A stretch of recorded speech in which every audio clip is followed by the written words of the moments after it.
Dahil po dyan, sa Davao Mafia and their purpose to save the Queen in order to become the next president.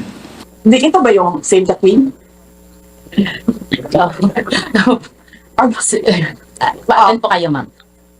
Kung yung Save the Queen lang ha, komentan ko na lang yan siya, ma'am. Opo. Kasi ano mo ma'am, walang gumagawa ng operation na sasabihin niya kung ano yung objective ng operation niya. Let's say for example, ang operation ko ay Save the Queen. Napaka-obvious naman siguro nun na parang tipo, ang aming operation ay to make sure that she becomes president, and ang pangalan ng operation namin ay Save the Queen. Parang walang tanga na operator na ipapangalan mo sa operation mo ay kung ano yung objective mo.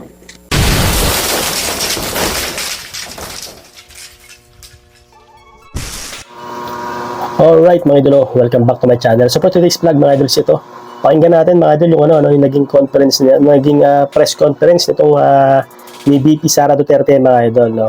So pagtanggol niya mga idol yung lahat ng parang bati ko sa kanya, no. So sinagot niya rito mga idol. Pero bago yan mga idol, muna tayo mag-shoutout muna tayo mga idol. Shoutout tayo rito mga idol sa pinost natin noong nakaraan, no, regarding dito kaya yung sa attorney ni VP Sara, no, na pinalayas, no. Shoutout natin yung lahat na nag-comment, puntahan natin. Yan, 21 comment mga idol, eh. Ito, shoutout kayo, no. Pepito Toralba 3419. If you claim that you are not invited, then why are you there? Then you claim to represent the office of the OBP without any written authority. So pwede, no? Then shoutout kaya Johnny Arabia 2463. Tama lang yun, di naman siya invited. At isa pa pampabastos yun, di siya nag-take ng oath. Puro ano to mga idol, puro anti-Duterte to. Mga idol, pro Duterte tayo, Duterte talaga ako. Pero syempre, respeto, no? Kung ano yung comment mo mga idol, basahin natin dito. Kasi sa loobin mo yan, eh. Kahit na, basta kung ano naging sa loobin mo, yung reaction mo dito sa video yung ginagawa natin mga idol, i-comment mo lang dyan. Babasahin natin yan mga idol, di ba? Wala tayong pag-awayan kung Duterte o ano, di ba? Basta ako, Duterte ko mga idol. Babasahin ko lang yung mga, syempre, alam mo na mga idol, yung mga anti-Duterte, basahin natin. Di ba? Yung mga pro-Duterte dyan, mga idol, mag-comment naman kayo, pagtanggol nyo naman. So, ito pa, no? Dolores KJR 2673. Get Rusher, no entry out. Grabe mga comment, mga idol. Ito si Telma Terneda 423. Tama, dapat umalis siya, di pala invited. At ayaw mag-out, paalis na. Sara rin, sabi ni Telma rin. Kay Ariel Reyes, no? PJ3ZI. Naman ang Quadcom, di siya invited at di siya resource person. Pwede siyang palisin yun. Yan mga gusto ko mga idol, marinig natin, no? Yung mga reaction nyo sa ginagawa nating video mga idol, di ba? Rules of court, sabi ni Hernando Lobo K73. Diyan ka kung rules of Congress ang susundin at motor niyon. Yung mga taong guilty ayaw sumunod kasi puro kasinungaling ang sasabihin nyo. Basahin natin mga idol, mga comment nyo dito. Pag-aksaya natin ang panahon yan. Sabi ni Pepito Toralba, para pasok ng 3419, you have to have written authority if you claim to represent OBP, or else the BP herself will say, I did not authorize attorney Tolentino to represent me. Yun, pwede nga naman mga idol. May point nga ito si Pepito, no? Sabi naman ni Gemalu 6954, pumunta, di naman invited tapos ayaw mag-take ng oath. Bakit andyan ka, attorney, gusto lang magdaldal? Mana ka kay Sara. Wala bang pro Duterte dito? Puro anti-Duterte itong nababasa ko. Wag kasi atin, wala naman invite, sabi ni Laura Atwell. Teresa, sabi ni Teresi. So, ito, basahin na ng mga comment yan. Teresi Takalo 7270. Pag hindi invited, wag pumunta. Isabelita Abadisio 8663. Talaga kahit sino man kung di invited, wag dumalo. Mali kasi. 'Yon. Attorney ka, alam mo yan. Alam mo, ang batas, bakit ka pumunta dyan? Yun. Galit na galit si Isabelita eh. Sabi naman niya, Nora Villanueva, J1K. Bakit andyan ka kasi? Andyan kasi siya. Sabi naman ni Ella K4M9I, ngayon lang nangyari ang BP Waldas tapos mga kawani puro iwas po. So yun.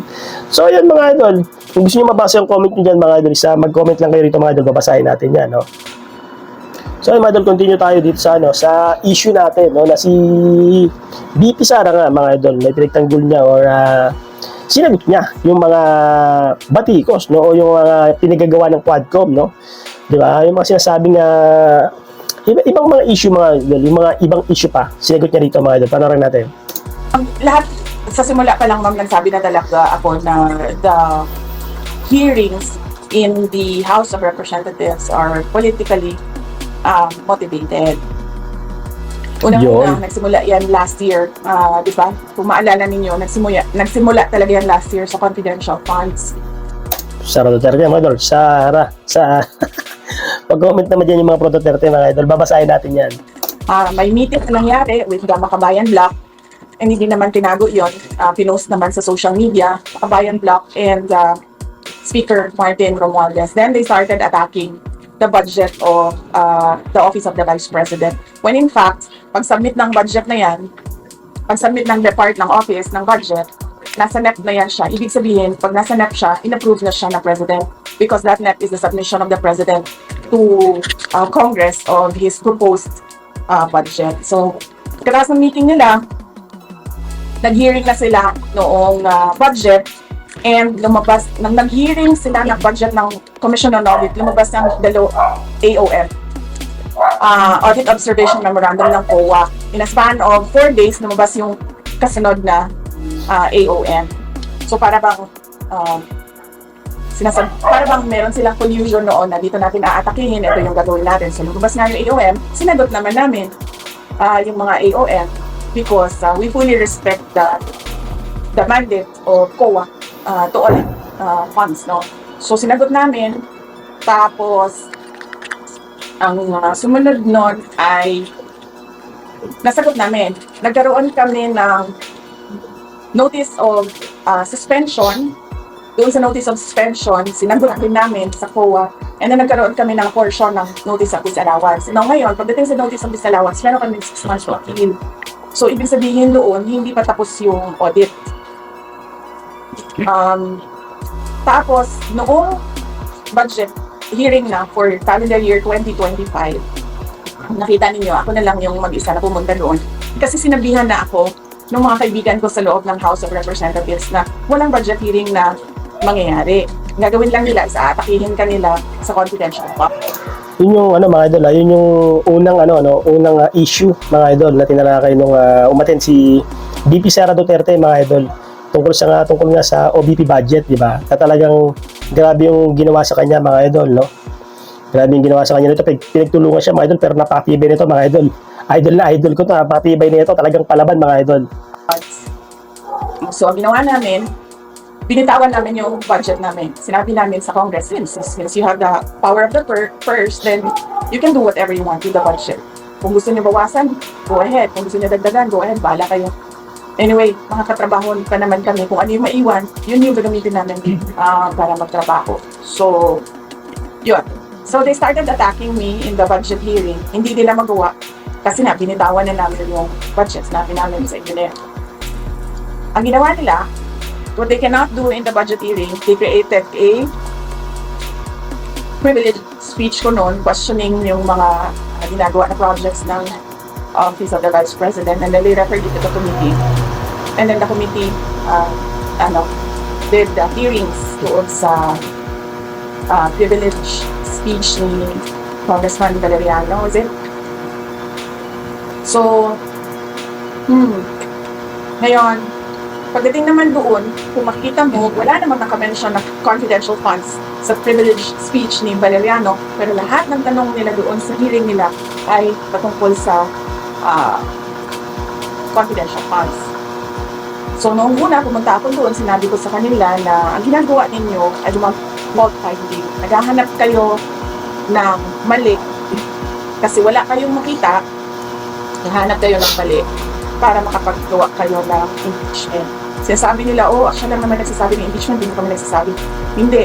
As early as November last year, nag-announce na si Franz Castro, nagsabi na siya na we are talking about impeachment. Ang problema, Grabe to mga idol, yung mga kalaban niya sa politika mga idol, no? Talagang pinagbabalakas ang i-impeach, no?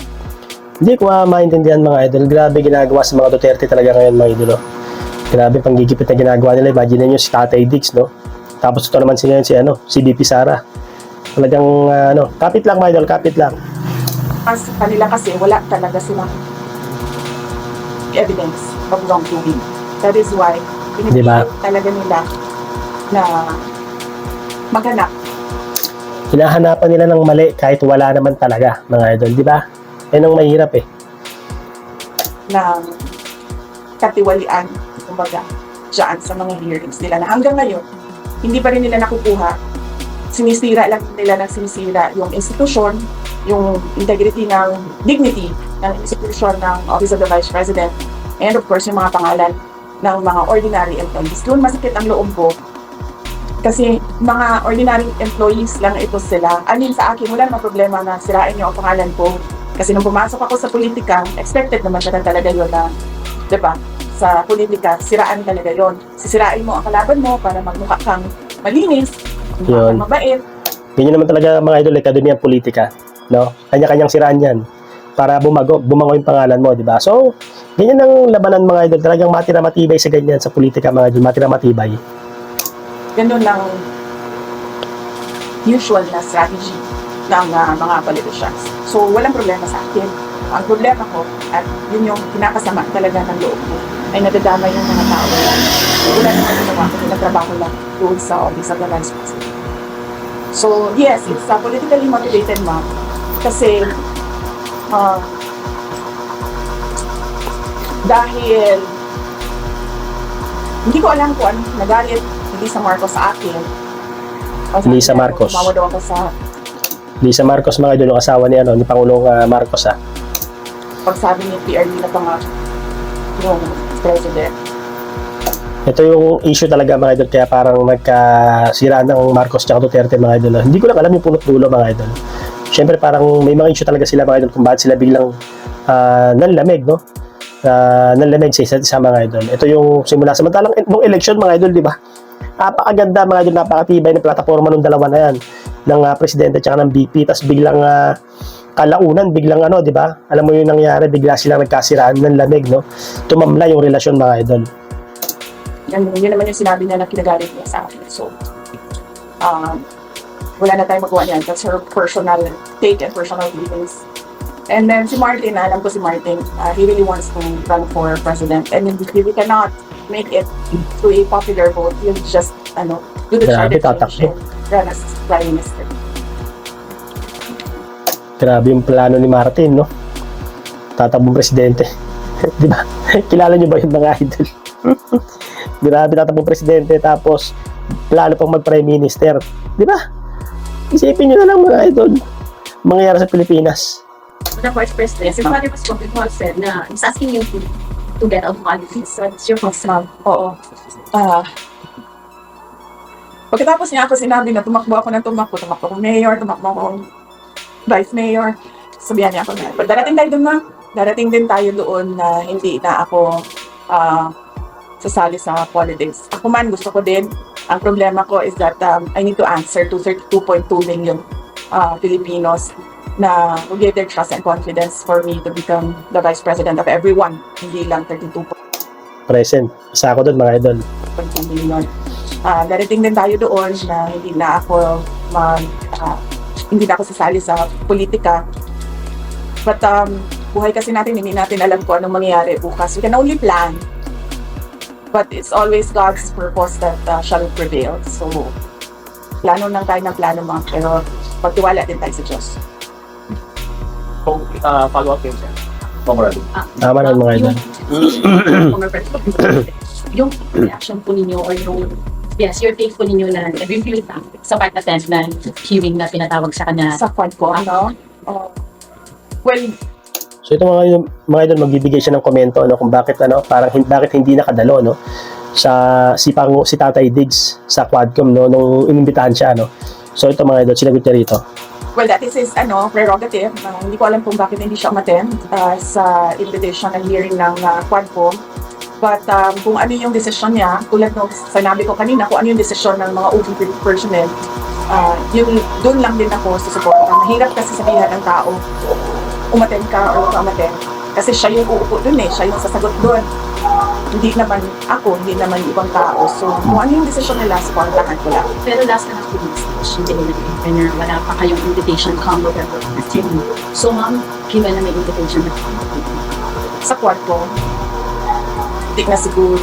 Hindi ito ba yung Save the Queen?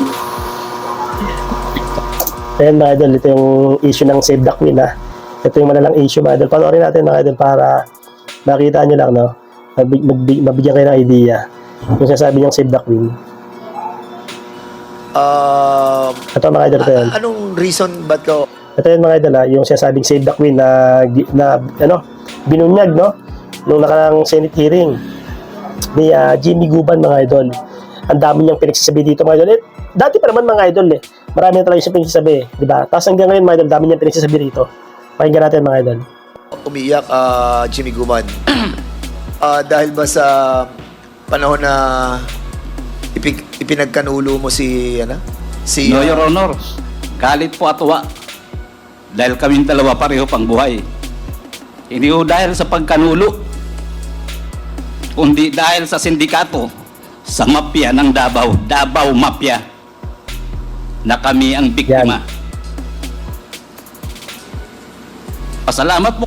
Ito mga idol, di kami niniwala kung totoo yung mga pinagsasabi nito kasi dati pa tong witness nagsimula pa yata kaya kay former Senador Laila de Lima hanggang ngayon mga idol talagang hindi ko alam kung kapani-paniwala talaga siya, hindi natin alam mga idol kung nagsasabi siya ng totoo Kami sa Diyos dahil pareho kaming buhay. Si Colonel Pardo po namatay. Si Captain Perote. Si Agent Hernan Abarrio, kasama ko sa customs, patay. Dalawa rin ang namatay sa akin. Sa kanya, ilan ang namatay? Dahil po dyan, sa Davao Mafia, and their purpose to save the Queen in order to Yun. become Ayan ang issue mga idol na sinagot niya na sinagot ni VP Sara Duterte yan yung issue na sinabi nito the next president. Kaya nga Mr. Jimmy Guban, di ba Kaya nga Mr.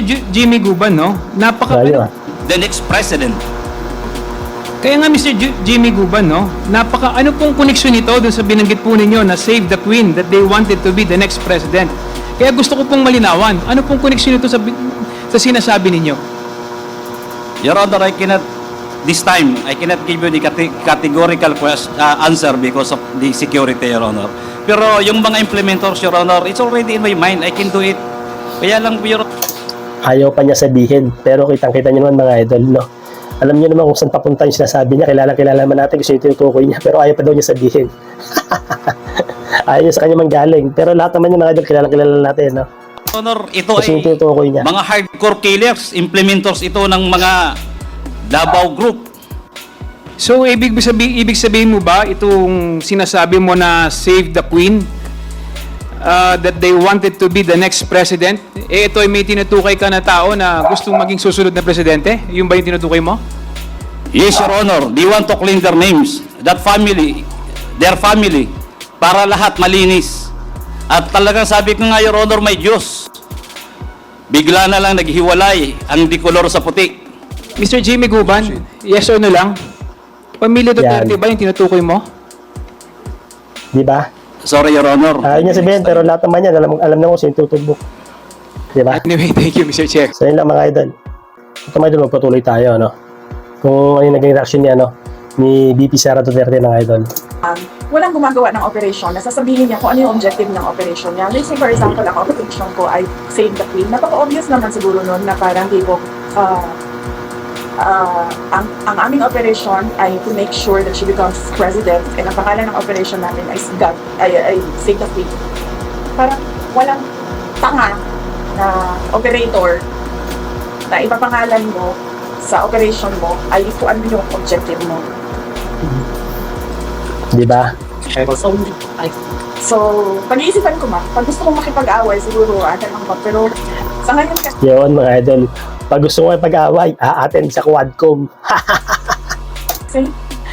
sa ngayon kasi sabi ko kay JC, parang sa January na lang makipag-away kasi sobrang busy talaga yung Thanksgiving ng Sa January na lang may pag-away mga idol. Pagtapos ng Pasko. Ha? Yari kayo Quadcom. Manda kayo, pagandaan nyo lang January. 89th anniversary. And ito din yung introduction namin sa 90 years ng OTP next year. Thank you po. Maraming project. Any more question? Last one question. Follow up. When you replacement na ba kay Attorney Bobo after his resignation as your official spokesperson? Wala pa, sir. Sa ngayon, wala kaming replacement for the Office of the Vice President spokesperson. And if you have recommendations or a short list, we welcome your recommendations. Last question. May tanong? Ikaw serious? Oo ba ito? Napakahalaga ng Panay and Negros Island Satellite Office namin. What can you say about the party list? Another party list identified during formal with the good screens that are still running for. Sorry. What can you say about the party list? ISP? Party list. Centers in the station that are still running. Makabayan ka? ACT teachers, no? Yes. With sa mga botante, pag-isipan ninyo kung susuportahan niyo ang ACT party list kasi kahit na convicted na sa child abuse yung kanilang nominee ay hindi pa rin nila pinapalitan. So, hindi ko lang alam. Hirap yun mga idol, di ba? Mismong mo nakakulong. Convicted na. Boboto mo pa. Di ba? Child abuse yung kaso. Oh, hirap yan mga idol. Basta pag-party list mga idol, kilala nyo na, Kong Bosita, one rider party list lang tayo dyan. Alright. Or hindi ko alam. Hindi tama na isang grupo ng isang party list ng mga teachers ang kanilang nominee ay isang tao na convicted with the crime of child abuse. So, pag-isipan ninyong mabuti yan bago kayo bumoto ng party list. And sa iba namang mga makabayan lang ng party list, ilang beses na inulit-ulit ng NTF-ELCAC kung ano yung connection nila sa CPP, NPA, NDF. Yes, sir. Sorry, sir. We know that you are close to us. What can you say about this case?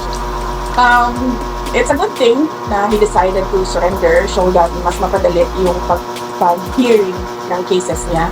And I understand he's fully cooperating with the courts. And sana ay matapos na i-resolve na yung kanyang mga kaso. Kung meron man siyang kailangan panagutan, then panagutan niya. Kung inasemble man siya, then mapalaya na siya. One last word.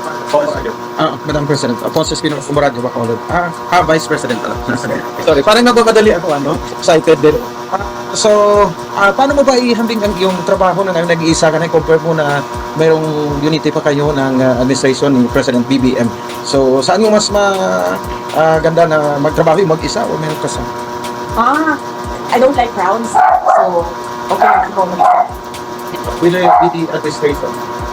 Compare mo na ngayon na Dati kasi mga idol, nung tumatakbo silang dalawa, talagang ang ganda ng unity nila eh. Talagang ang ganda ng yung plataforma nila eh. Bigla na lang nagkaganto mga idol. Ganit muna.